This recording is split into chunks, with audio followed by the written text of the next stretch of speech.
ባልተለመደ መልኩ በአሁኑ ዙር ግን ለምክር ቤቱ ወይም ለቦርድ ሰብሳቢው ወይም ለፕሬዝዳንቱ አዲስ አበባ ላይ ቤት የተከራያችሁበት ሁኔታ አለ። ምክር ቤቱ 16000 ብር ከፍሎ ለፕሬዝዳንቱ ልጆች ማመላለሻ መኪና ጭምር የመደበበት ሁኔታ አለ። ከዚህ በፊት አልተለመደም። ወይም በየትኛው ሰነድ ነው ይሄን ያደረጋችሁት?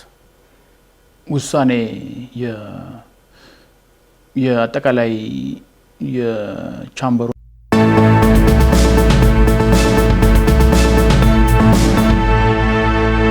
የተከበራችሁ ተመልካቾቻችን ሳምንት የነበረን ቆይታ ከአቶ እንዳልካቸው ስሜ የኢትዮጵያ ንግድና ዘርፍ ማህበራት ምክር ቤት አጠቃላይ የዘርፍ ማህበራት ምክር ቤቱ የስራ እንቅስቃሴና ከስራ አመራር ቦርድ አባላት ጋር ተያያዥ የነበሩ ጉዳዮችን ያነሳንበት ውይይት ነበር። በዛሬው ዝግጅታችን ደግሞ በተለይ አጠቃላይ ከፖሊሲ ጉዳዮች አኳያና እንደዚሁ ደግሞ ከአጠቃላይ ሀገራዊ ፖለቲካል ኢኮኖሚ አኳያ የንግድና ዘርፍ ማህበራት ምክር ቤቱና የንግዱ ማህበረሰብ ያላቸውን ሚናና ተሳትፎ የተመለከቱ ጉዳዮችን አንስተን የምንወያይበት ዝግጅት ነው ይዤላችሁ የቀረብኩት።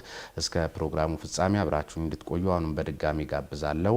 ስሜ ነባይ ፈርስ ነኝ። እዚህ ፊት ባልተለመደ ሁኔታ ለምሳሌ የዳይሬክተሮች ቦርድ አመራሮች ወይም ፕሬዝዳንቶች ክልሎችን ወክለው ተወዳድረው ካሸነፉ በኋላ ስራ አላቸው። እዚያው በክልላቸው ላይ የሚሰሩትን ስራ የሚሰራሉ። ከዚያ በኋላ እዚህ ቦርድ ስብሰባም ሲኖር በተለያየ መልክ ስራ ሲኖራቸው በምክር ቤቱ በኩል የትራንስፖርት የመሳሰሉት ተዘጋጅቶ የሚመጡበት እድል ነው የሚፈጠር። ባልተለመደ መልኩ በአሁኑ ዙር ግን ለምክር ቤቱ ወይም ለቦርድ ሰብሳቢው ወይም ለፕሬዝዳንቱ አዲስ አበባ ላይ ቤት የተከራያችሁበት ሁኔታ አለ። ምክር ቤቱ 16000 ብር ከፍሎ ለፕሬዝዳንቱ ልጆች ማመላለሻ መኪና ጭምር የመደበበት ሁኔታ አለ። ከዚህ በፊት አልተለመደም። ወይም በየትኛው ሰነድ ነው ይሄን ያደረጋችሁት? ውሳኔ የአጠቃላይ የቻምበሩን አመራር የቦርድ ሰብሳቢ ሆነው ስራውን ሊሰሩ በተሰየሙት ግለሰብ ዙሪያ ቦርድ ስፔሲፊክ አቅጣጫ የሰጠበትን አመራር ተከትለን ነው የፈጸምነው። ይሄንን ስለሳቸው ሲሆን ስፔሲፊክ በተለይ ይሄ ከዚህ እና ቅድም ያልከው የልጆች ማመላለሻ የሚለውን እሱ ኢንፎርሜሽን የለኝም። የልጆች ማመላለሻ ተቋሙም የመደበበት የለም። ስራቸውን ለማሳለጥ ግን የተለመዱ አሰራሮች አሉ። መኪና ፕሮቫይድ የምናደርግበት ያ ከስራቸው ጋር ተያይዞ ያ ሰርቪስ ፕሮቫይድ እየተደረገ ነው ያለው። እሺ ምክር ቤታችሁ ከዚህ ከክልሎች ጋር ሀገር አቀፍ ዓለም አቀፍ ንግድ ትርኢቶች ያዘጋጃል አይደል? የባለፈው ጊዜ አንደኛው ንግድ ትርኢት የተዘጋጀው ደቡብ ክልል ነው። ከዓለም አቀፍ ሳይሆን እሱ ከአባላት ጋር ሀሳብን ጨርስ። የትኛው ሪፈር የተካሄደው? በአሁኑ ደግሞ አማራ ክልል ተካሂዷል። ዝም ብሎ ትሬንዱን ስናየው በየፕሬዝዳንቶቹ ሰፈር ነው የሚደረግ ያለው በመጡበት ቦታ።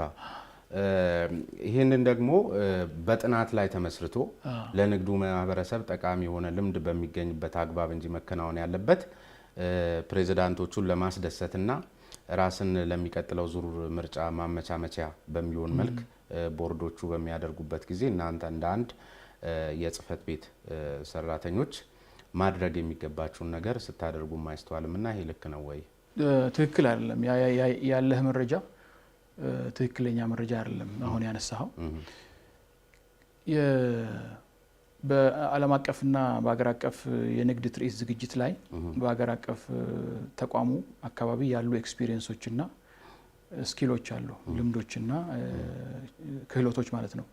ያንን ነገር በሪጅን ደረጃም ለማስፋፋትና የአባላትን አቅም ከመገንባት ጋር ተያይዞ ለሁሉም አባላት በተለያየ ቀን በተለያየ ጊዜ በተለያየ አመት በፓርትነርሺፕ በጋራ በቅንጅት በመተባበር የንግድ ትርኢት ለማዘጋጀት ለሁሉም አባላት ግብዣ ሰጥተን ፕሮፖዛላቸውን መልሰውልን በፕሮፖዛላቸውን ስክሪን አድርገን ቼክ አድርገን በክራይቴሪያ መሰረት ከዛ አንደኛ፣ ሁለተኛ፣ ሶስተኛ፣ አራተኛ ብለን በደረጃ አስቀምጠን ከዛ በኋላ በዛ ደረጃ መሰረት ነው እየሄድን ያለ ነው። ይሄንንም መረጃዎቹ ኢቭን ዝርዝር ቃለ ጉባኤዎች፣ የተለያዩ ክራይቴሪያ ስክሪን የተደረገበት እነኛ ነገሮችን ሁሉ ማየት ይቻላል። እንደ አጋጣሚ አሁን አንተ ኦብዘርቭ ባደረከው እኔ አሁን ነው እንዳውም ኮኔክት እያደረኩት ያለሁት እንጂ በዛ ፓተርን አይደለም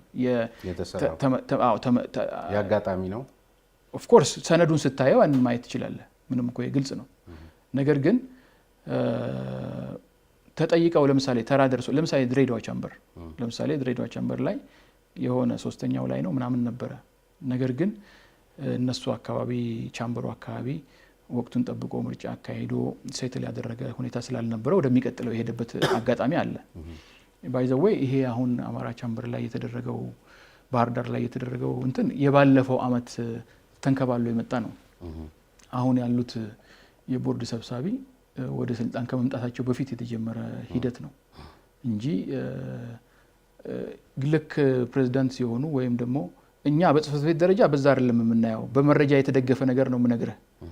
ሲሆኑ እሳቸውን ለማስደሰት ጽህፈት ቤቱ እዚህ የሚያደርገው ነገር አድርገው የተወሰደው መረጃ ትክክል አይደለም። ዝርዝር መረጃዎቹንም ምናልባት አንዳንድ ዲቴይሎች መረጃ ነው ያለ እና የበለጠ ደግሞ እንደዚህ ዝርዝር መረጃዎችን ይዘህ ስትዘጋጅ ካውንተር ቼክ መረጃዎችን ደግሞ ከኛም ቼክ ብታደርግ ያቀልልህ ነበር ስራህን። ምክንያቱም ሌሎች መረጃዎች ካውንተር ቼክ እያደረጉልኝ የለኝማ ነኝ መረጃው አሁን እኮ ስለምትጠይቀኝ ነገር ተዘጋጅቼ መምጣት ይችል ነበር፣ ግን እኔ መረጃው የለኝም። ግን የማውቀውን እያስታወስኩኝ ያው በተቻለ መጠን ኤክስፕሌን አድርገናል። ወደሚታወቁ እርሶ መመለስ ወደሚችሉት እንግባ።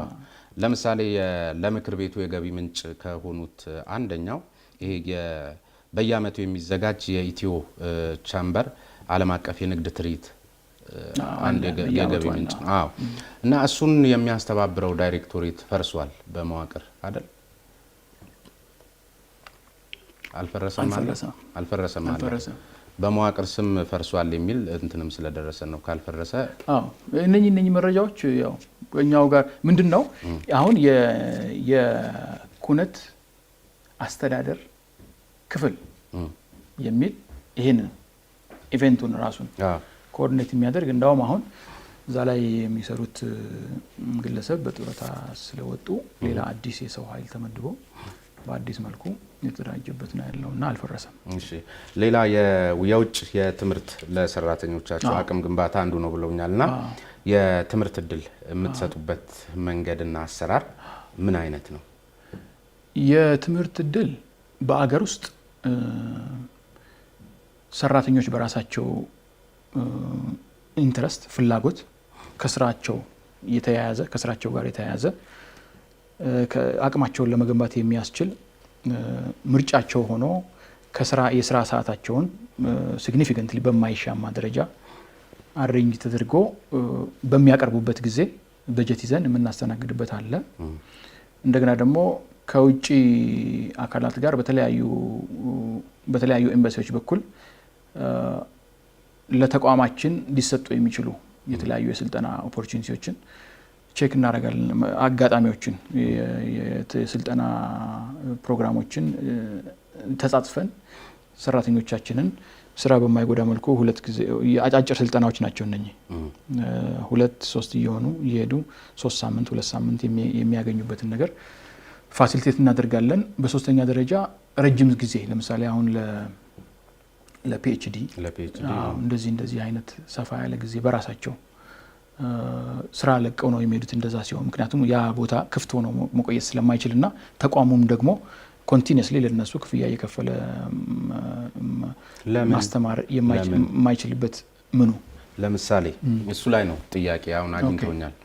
እኔ ይሄ ዋልታ ሚዲያ ኮርፖሬት እኔን ለፒኤችዲ በሉት ለማስተርስ ውጭ ሀገር ሲልከኝ ያን ትምህርትና ስልጠና ወስጄ ተመልሼ መጥቼ ተቋሜን እንዳገለግል ልማር የምችለውም ትምህርት ተመሳሳይ ዘርፍና ተቋሙን ነገ ልጠቅም በሚያስችለኝ ዘርፍ ላይ ልማር እንደምችል ምንም ጥያቄ የለውም። ለምሳሌ እናንተ በዚህ አመት ከቻይና የመጣላችሁ አንድ የፒኤችዲ የትምህርት እድል ነበረ። ይሄ ሰው ሄዶ እዛ ይሄን ትምህርት ከወሰደ በኋላ ተመልሶ መጥቶ ይሄንን ንግድ ምክር ቤት ማገልገል የማይችል ከሆነ ኦሬዲ ስራ አስለቅቃችሁት የምትሸኙት ከሆነ አንደኛ የንግድ ምክር ቤቱም አምባሳደርነቱ በምን ይለካል? እዚያ ቦታ ላይ ሄዶ በቃ እኮ ከንግድ ምክር ቤቱ ውጪ ሆነ ማለት ነው። እናንተ ጋር ሰራ፣ በእናንተ መንገድ ያንን ጥቅም አገኘ። ከዚያ በኋላ ሲመለስ ሌላ ቦታ ላይ ለሌላ ተቋም አገልግሎት የሚሰጥ ከሆነ የእናንተ የትምህርት እድል መፍጠር ምኑ ላይ ነው? እንደዚህ አይነት አሰራር እንደው በመርህስ ምክንያታዊስ ይሆናል? ምክንያታዊ ነው። ምክንያቱም የረጅም ጊዜ ስልጠናዎችን ክፍያ እየከፈለ የማስተማር የፋይናንስ አቅም ይፈልጋል። ጠንካራ የሆነ የፋይናንስ አቅም ይፈልጋል። ሁለተኛው ደግሞ ትምህርቱን ለማስተማር የሚደረጉ ለዜጎች የተለያዩ ሀገራት ለዜጎች የሚሰጧቸው ኦፖርቹኒቲዎች አሉ፣ መልካም አጋጣሚዎች። ተቋሙ ከፍሎ አይደለም እነኛን ግለሰቦች እያስተማር ያለው ለትምህርታቸው ማለት ነው። ነገር ግን በዛ ፊልድ የግሉ ዘርፍ ተጠቃሚ ሊሆን የሚችልበትን እውቀት ነው እየገበዩ ያሉት። ተመልሰውም የግሉ ዘርፍ ውስጥ የሚሳተፉበትን ኦፖርቹኒቲ ነው የምታየው እዛ ቦታ ላይ። እነኛን ሰራተኞች ግን 2 ዓመት 3 ዓመት የሚቆዩበትን እንትን ወጪውን ከቨር አድርጎ የማቆየት እንትን አሁን ባለበት ሁኔታ የሚችልበት አይደለም። ኢንፋክት አብዛኛዎቹ ስልጠናዎች አሁን በመርህ ግን ልክ ነው እንደዚህ አይነት አሰራር ነው። ምክንያቱም ከተቋሙ ጋር የሚገናኝ ነው። ይሄ የተቋሙ ሁኔታ የሚወስነው ነው። የተቋሙን ሁኔታ አይተህ የምትወስነው አቅጣጫ ነው እንጂ እንትን አይደለም። እንዳልከውም ማሰብ ይቻላል እኮ ለዚህ አይደለም እኮ እንትን እኮ ነው። ምን ችግር የለውም እኮ ለዜጋ ለምን ትከለክላለህ? ይሄ እኮ ተመልሶ እኮ ፕራይቬት ሴክተሩን የሚያገለግል እኮ ነው። ፊልዱ ራሱ እኮ ለኢትዮጵያ ፕራይቬት ሴክተር ሬሌቫንት የሆነ ፊልድ ነው እና ደግሞ ተቋሙ ደግሞ ገንዘብ ያወጣበት እንትን አይደለም ያ ነገር። ስለዚህ ያ ዜጎች እድል አግኝተው ፕራይቬት ሴክተሩን ደግሞ ሲመለሱ አሁን በነገራችን ላይ ዞሮ የቻምበር ኤክስፒሪየንስ ደግሞ ወሳኝ ስለሆነ እነኛ አይነት ሰዎች በቆይታቸው ተቋሙ ላይ ጫና ሳይፈጥሩ ቆይተው ተመልሰው ቻምበር ውስጥ እንደሚመጡ አሁንም ራሱ እየመጡ እያነጋገሩ ነው። ሁለቱም አሁን መጥተው እንትን አድርገውናል። ነገር ግን ያንን የፋይናንሻል በርደን ግን ተቋሙ ተሸክሞ ያን ሁሉ አመት መቆየት የሚችልበት አሁን ያለበት ሁኔታ አይፈቅድም። በዛ ምክንያት የሚስተናገድ ግን አብዛኞቹ ስልጠናዎች ግን የአጭር ጊዜ ስልጠናዎች ናቸው። እነሱ ሁሉም ኦልሞስት ዋና የሚባሉት ኤክስፐርቶቻችን እንዲያገኙ የተደረገበት አግባብ አለ። አገር ውስጥም የሚማሩ በማስተርስም በፈርስት ዲግሪም እንደዚህ የሚማሩ 11 ሰዓት ላይ እንደዚህ እየወጡ የሚማሩበትን በዚህ መንገድ ነው። ሌላ አንድ ከዚህ ከተልእኮም አኳያ በተለይ የእናንተ የንግድና ዘርፍ ማህበራት ምክር ቤት አባሎቹን ከመደገፍ አኳያ ብዙ ጊዜ የፖሊሲ ጫናም መፍጠር መቻል እንዳለባችሁ ይታመናል። በተለይ ከመንግስት ጋር አሁን በኢትዮጵያ ውስጥ ያለው የዚህ የኢንዱስትሪ ፓርኮች የአሰራር ሁኔታ የሀገር ውስጥን ባለሀብት እና የንግዱን ማህበረሰብ የማያበረታ፣ ለምሳሌ በሀገር ውስጥ ባለሀብቶች ሊሰሩ የሚችሉ ስራዎችን ጭምር ሳይቀር የውጭ ባለሀብቶች መጥተው የሚሰሩ፣ ለምሳሌ ኮንጎ ጫማ፣ ኤርገንዶ ምናምን የመሳሰሉትን እዚህ ሀገራችን ውስጥ ሲሰሩ የነበሩ ባለሀብቶች ትተው ወጥተዋል። በኢንዱስትሪ ፓርኮች ውስጥ ለውጭ ባለሀብቶች ስለተሰጠ በእንደዚህ አይነት መልክ የፖሊሲ ጫና እንኳን የምትፈጥሩበትም እድል አይታይም ሲባልም እና ይኸውልህ ምንድነው መሰል የሆነው ባይዘው ፊገሩ ከዚህ በላይ ነው። አሁን ካልከው በላይ ነው። ያን ያክል ገንዘብ ከአባላት መሰብሰብ የነበረበት 566485 ብር አይደለም። ይሄ ብቻ አይደለም። እሺ የአንዱ ክልል ነው። ይሄ የአንዱ ክልል ሊሆን ይችላል። ሌሎችም ይሄው አለ ማሳያ ብዬ ነው ሊሆን ይችላል። አይደለም ብዙ ነው። ጠቅላላ ከዛ በላይ ነው። ወደ ክሎስ ቱ ሚሊየን ሚሊየንስ ነው።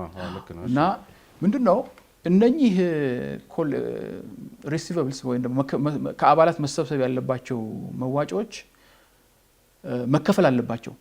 ካልተከፈሉ ጠቅላላ ጉባኤ መካሄድ አይችልም።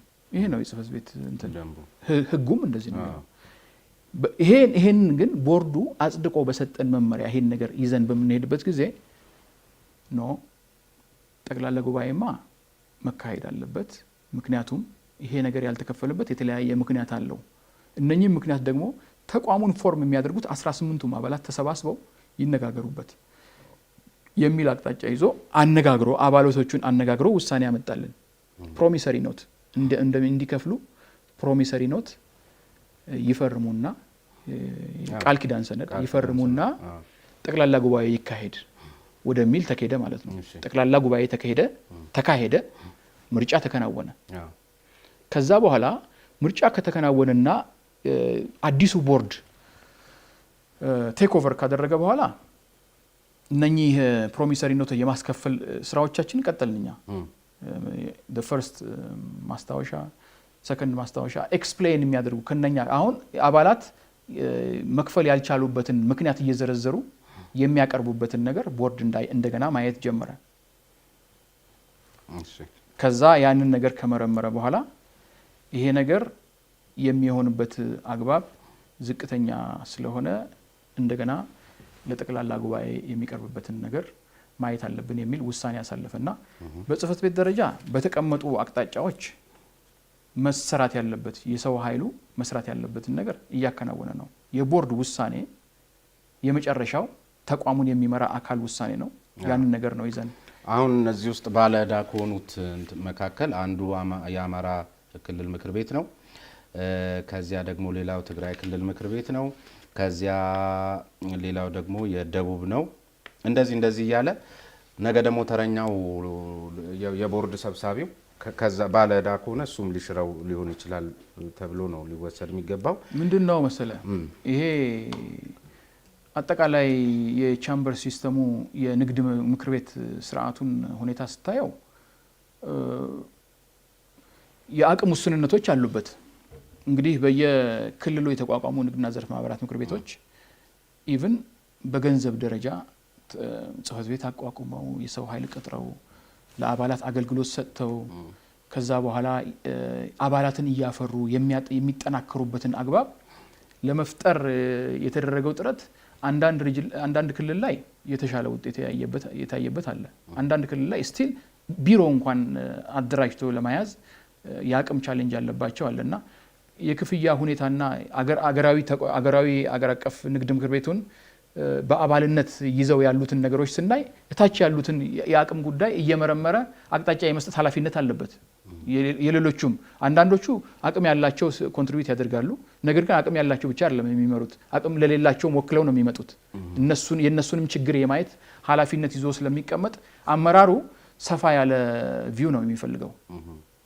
ሌላ ከዚሁ ጋር ከምክር ቤቱ ብልሹ አሰራር ጋር በተያያዘ የሚነሳው አንድ ነገር ከውጭ ሀገር በድጋፍ ለምክር ቤቱ የሚመጣ በውጭ ምንዛሬ የሚመጣን ገንዘብ በተለይ ለሰራተኞች የብድር አገልግሎትና ሌሎች ጥቅማ ጥቅሞችን ሊያስገኙ የሚችሉ ባንኮች በውድድር እኛ ጋር ይቀመጥ በሚል ደረጃ የሚያነሱትን ጥሳችሁ በተለይ የምክር ቤቱ ፕሬዝዳንት ባለ አክሲዮን በሆኑበት አንድ ባንክ ላይ ይህ ገንዘብ ተቀማጭ እንዲሆን አድርጋችኋል። ይሄ በራሱ አንድ በንግዱ ማህበረሰብ ላይ የንግዱ ማህበረሰብ ማገልገልን ሳይሆን በንግዱ ማህበረሰብ ላይ መገልገልን ማሳያ ተደርጎ ሊወሰድ የሚችል አንድ ማሳያ ሆኖም ቀርቧል። የትኛው ፕሮጀክት? ምክንያቱም 3-4 ፕሮጀክቶች አሉና መጥቀስ ተገቢ ስለማይሆን ግን ምንድነው ጠቅለል አድርጌ ሐሳቡን ልስጥህ። የትኛውም ይሁን የት የንግድ ምክር ቤቱ ፕሬዝዳንት ባለ አክሲዮን በሆኑበት ባንክ ነው በውጭ ምንዛሬ የሚመጣ የድጋፍ ገንዘብ የምታስቀምጡት? ይሄን አላውቅም። ይሄንን መረጃ የለኝም። የንግድ ምክር ቤቱ ፕሬዝዳንት ባለ አክሲዮን በሆኑበት ባንክ ላይ የውጭ ምንዛሬ ገንዘብ ያስቀመጥንበት መሆናቸውን አላውቅም፣ የትኛው ባንክ ጋር እንደሆኑ። ነገር ግን ፕሮጀክቶች ላይ መሆናቸውን ነው ማያውቁት አላውቅም። ነገር ግን የውጭ ምንዛሬ የምናስቀምጥባቸው ባንኮች አሉ። በዶኔሽን በትብብር የምናገኛቸው ውጭ ምንዛሬ የምንገለገልባቸው ባንኮች አሉ። እነሱም ባንኮች ግን የምንመርጠው በውድድር ነው። ሁሉም ባንኮች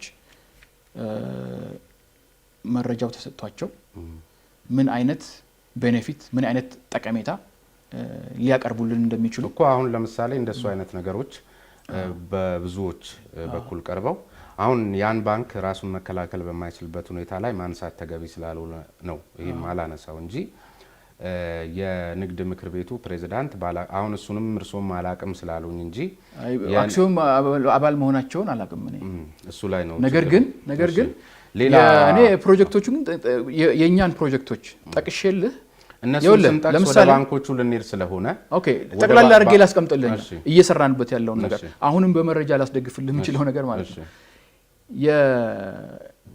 ከተለያዩ የልማት አጋሮች ጋር ፓርትነርሺፕ እንፈጥራለን፣ አጋርነት እንፈጥራለን። ስንፈራረም የሚሰጡን ገንዘብ በባንክ በኩል የሚተላለፍበትን ነገር ያንን የተፈራረምነውን ሰነድ ቤዝ አድርገን ባንኮችን እናወዳድራለን። ኦፊሻሊ በደብዳቤ ማለት ነው። በደብዳቤ እንጋብዛቸዋለን። እሱን አሁንም ማየት እንችላለን ደብዳቤዎቹን። ከዛ ቤኔፊቶቹን አወዳድረን እዛ ውስጥ ያሉትን ቤኔፊቶች አወዳድረን እንሰጣለን። እንደዛ ያደረግንባቸው ባንኮች አሉ። ስም መጥቀስም ያስፈልጋል።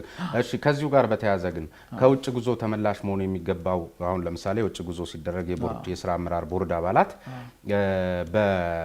እንግዲህ በብሔራዊ ባንክ በኩል በውጭ ምንዛሬ ነው አበል ይዘው የሚሄዱት። ሲመጡ ግን በኢትዮጵያ ገንዘብ ተቀይሮ ነው ተመላሽ የሚያደርጉት። ቀሪ ገንዘብ ካለባቸው ለምን? አይ በእንትን አይደለም፣ በብር አይደለም። ባይዘወይ ተመላሽ የሚደረገው የተወሰነ መጠን አለ።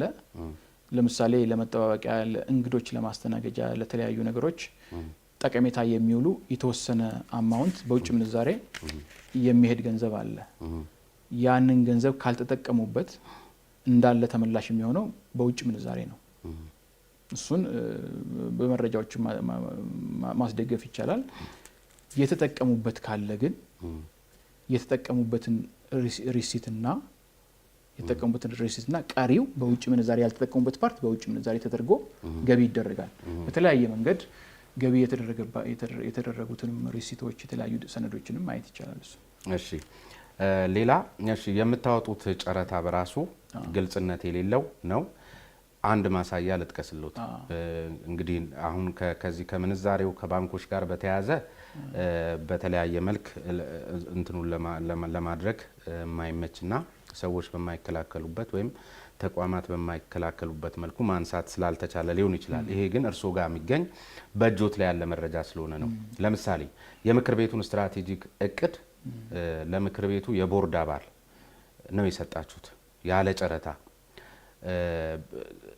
ስልጠናም እንዲሰጥ አድርጋችኋል። ጨረታ እንኳ ቢወጣ አንድ የስራ አመራር ቦርድ አባል የቦርድ አባል በሆነበት ተቋም ላይ ተሳታፊ መሆን አይችልም በኢትዮጵያ የጨረታ ሕግ። እናንተ ግን ያለ ጨረታ በቀጥታ ለአንድ የምክር ቤቱ የቦርድ አባል የምክር ቤቱን ስትራቴጂክ እቅድ እንዲያወጣና በዛው ስትራቴጂክ እቅድም ላይ ስልጠና እንዲሰጥ አድርጋችኋል። ከዚህ በላይ ለብልሹ አሰራር ማሳያ አለ ወይ? ይሄ የስትራቴጂክ ፕላን ጉዳይ አሁንም እየተነጋገርንበት የነበረው ኬዝ ነው። በመሰራት ላይ ያለ ነው እና ይሄ በነገራችን ላይ ቦርድ የተሻለ ሊሰራ ይችላል ብሎ ባሰበበትና በወሰነበት አቅጣጫ ላይ ምንም ችግር የለብንም። እኛም ያን ነገር አክሴፕት አድርገ ነው የማስፈጸም እንትን ነው። ምንም ፕሮብሌም የለውም። ይሄ በጨረታ የሆነ ነገር አይደለም። በመጀመሪያ ደረጃ አቆ አይደለም። ይሄ ባይዘቦይ ጨረታ ወጥቶ ነበረ። ከጨረታ የተገኙ ውጤቶች በዝርዝር ከታዩ በኋላ በተሻለ መንገድ በዚህ መንገድ ቢሰራ ይሻላል። አንደኛ ከአባላት ጋር ያለውን ትስስር ለማጠናከር 18ቱም አባላት ስልጠና አግኝተው የስትራቴጂክ ፕላን አትሊስት የተወሰነ ፓርቱን ሰርተው ለአገራዊው ቻምበር ግብአት በሚሆንበት ደረጃ እና ይሄ ስልጠና ከተሰጠ በኋላ ደግሞ የሀገራዊ ቻምበሩ የሀገራዊ ንግድ ምክር ቤቱ ስትራቴጂክ ፕላን ሲዘጋጅ እንደ ግብአት ያገለግላል የሚለውን ነገር አስተሳስሮ ስልጠናውንና የስትራቴጂክ ፕላን እቅዱን ዝግጅት አስተሳስሮ ለመስራት በዚህ መንገድ ብንሄድበት ኤክስፒሪየንስ ያላቸው የቻምበር ሲስተሙን በደንብ የሚያውቁት ሰዎች ቢያግዙን ይሻላል። የተወሰነ ደግሞ ቀደም እውነት አሁን እንደው በሚያሳምን መልክ ስለዚህ ስለ ንግድና ዘርፍ ማህበራት የተሻለ አቅም የተሻለ እውቀት በጨረታ ይሄ እድል ቢሰጥ ኢትዮጵያ ውስጥ ጠፍቶ ነው ለአንድ የቦርድ አባል ስትሰጡ በራሱ እንደው ከዚህ ቀደም ሲል ያነሳ ነው አለ ከተለኮ ጋር ተያይዞ ከእሴቶች ጋር ተያይዞ ግልጸኝነት የሚባለው ነገር የተጠያቂነት ጉዳይ አባሎቻችሁ አሁን እርሶ በሚሉት ደረጃ አቅም ከውጭ ስላጡ ለውስጥ የስራ አመራር ቦርድ አባል ሰጡ በሚል ደረጃ ይቀበሏቸዋል? ያሳምናል? እውነት አይ ቲንክ ላያሳምን የሚችልበት ነገር ይኖራል ብዬ አስባለሁኝ። ይኖራል ሳይሆን እንዴት ያሳምን? ለምሳሌ እኔ አንድ እውነት የምክር ቤቱ አባል ነኝ ብዬ ላስብ ወይም ደግሞ ይሄንን ምክር ቤት እምነት ጥዬበት ለዚህ ምክር ቤት ድጋፍ እያደረኩኝ የኔን ጉዳይ ይከታተልልኛል ብዬ የማስብ ሰው ሆኜ ልቀበል? እኔ አሁን ይሄን ጉዳይ በፈለገው መልኩ ቢያስረዱኝ በፍጹም ልቀበለው አልችልም። እርሶም ቢሆኑ እንደ አንድ የንግዱ ማህበረሰብ ዘርፍ አባል በዚህ ደረጃ ያሳምኑታል? እንደ ጽህፈት ቤት ያሳመነበትን ነገር ኤክስፕሌን ላድርግልህ። እንደ ቦርድ የተወሰነበትን አግባብ እኔ በዝርዝር ቦርድን ወክዬ መናገር አልችልም። ነገር ግን እንደ ጽህፈት ቤት ያሳመነበትንና እኛም ደግሞ ወደ አፈጻጸም የገባንበትን ሎጂክ ላስቀምጥልህ። በነገራችን ላይ ግን ትልቁ የዚህ የምክር ቤቱ አጠቃላይ ምን ፋሲሊቴተር ነው የሚባል ወይም ደግሞ በቃ መዘውሩ እኮ እርሶ ነው አይደል እንዴ? ለምን ይሄ ነገር እኮ ማወቅ ይገባዋል። እሺ ጊዜ የፈለገ ይስራ መዘውሩ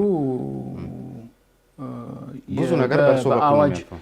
በአዋጅ ተመርጠው ተቋሙን እንዲመሩ የተሰየሙ የቦርድ ኦፍ ዳይሬክተርስ የዳይሬክተሮች ቦርድ አባላት ናቸው ዋናዎቹ መዘውሮቹ። በቻምበር ሲስተም ውስጥ በንግድ ምክር ቤት ስርዓት ውስጥ ጽህፈት ቤት የተለያየ ሮል ይዞ የታየበት ታሪካዊ አጋጣሚዎች አሉ።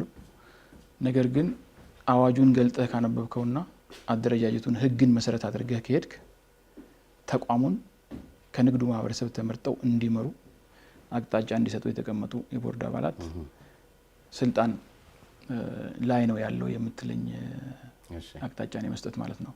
እንደ ጽህፈት ቤት ግን የራሳችን ሮል አለን። እሺ ሌላ ማሳያ አልጨረስ ነው ይሄንን ያነሳው ነው እና እንደ ጽህፈት ቤት ቅድም ያልኩ ሁለት ቤዚክ ነገሮች ናቸው። መጀመሪያ ይሄንን ስራ ለማሰር ባይዘው ሶስተኛ ጊዜያችን ነው ስናሰራ ይሄንን ስራ የመጀመሪያችን አይደለም። ከመጀመሪያ ሁለቱ ኤክስፒሪየንሶችም ያየነው ነገር አለ የተማርነው ነገር አለና ከገበያ የሚገዙትን እናውቃቸዋለን። የሚመጡትን የኛም የኮንሰልተንሲ ኢንዱስትሪ አባሎቻችን ናቸው እናውቃቸዋለን። ምንድነው ሊመጣ የሚችል የሚለው ነገር በደንብ እናውቃለን። ካሁን በፊትም ገዝተን እናውቃለን ሰርቪሱን ማለት ነው። ግን ይሄንን ጉዳይ መሰረት አድርጎ ዲስከስ ሲደረግ የተሻለ ከአባላት ጋር አገራዊ ተቋሙን ከአባላት ጋር የማስተሳሰር ጉዳይ የነሱንም ስትራቴጂክ ፕላን ዝግጅት አትሊስት በስልጠና ደረጃ ቅድም ያነስቼልሃለሁ እየደገምኩ ስለሆነ ባጭር ነው ማለት ነው። የማስተሳሰር ጉዳይና የንግድ ምክር ቤቱ ዳይናሚክስ የተለያየ እንደ ቢዝነስ እንደ ማንኛውም የቢዝነስ ተቋም አይደለምና እዛ ውስጥ በዚህ አትሊስት በእንደዚህ አይነት ስራዎች ላይ ልምድ ያለው ሰው ቢሰራው የተሻለ ስትራቴጂክ ፕላን ሊዘጋጅ ይችላል የሚል ፕሬሚስ ነው መነሻ ነው። ይሄ ነገር አሳምነው ጥሩ ነው። ለኛም የሚዘጋጀው ሰነድ ነው ያሳምነው። በነገራችን ላይ ከዚህ ከተጠያቂነት ከግልጸኝነት አሰራር አኳያ እንዴ ምን በኢትዮጵያ እኮ አንድ ጨረታ ለምሳሌ እዚህ ተቋም ላይ እኔ የስራ ቅጥር ኮሚቴ አባል ብሆን እና እኔ ወንድም ለዚህ ሊወዳደር ቢመጣ ከአባልነቴ የዛለታ መውጣት አለብኝ። ምን ይሄ እኮ አሰራር ነው። ወጥቷል አልነበረም እኮ የዛን ጊዜም ይሄን ፕሮሰስ ላይ ተመሳሳይ አሁን ስትራቴጂክ እቅድ ገንዘብ ተከፍሎ ለቦርድ አመራር አባል መስጠትን ማስተባበል የሚቻልበት እድል እኔ ተገቢ ነው ብዬ አልወስድም። ኦኬ እሺ ክቡራንና ክቡራት ተመልካቾቻችን እስካሁን ስትከታተሉ የነበረው ከአቶ እንዳልካቸው ስሜ የኢትዮጵያ ንግድና ዘርፍ ማህበራት ምክር ቤት ዋና ጸሐፊ ጋር ያደረግነው የመጀመሪያ ክፍል ቆይታ ነው። ሳምንት ደግሞ በሁለተኛ ክፍል እንመለሳለን። እስካሁን ለነበረን ቆይታ እጅግ ነው ማመሰግነው። ስሜነህ ባይፈርስ ነኝ።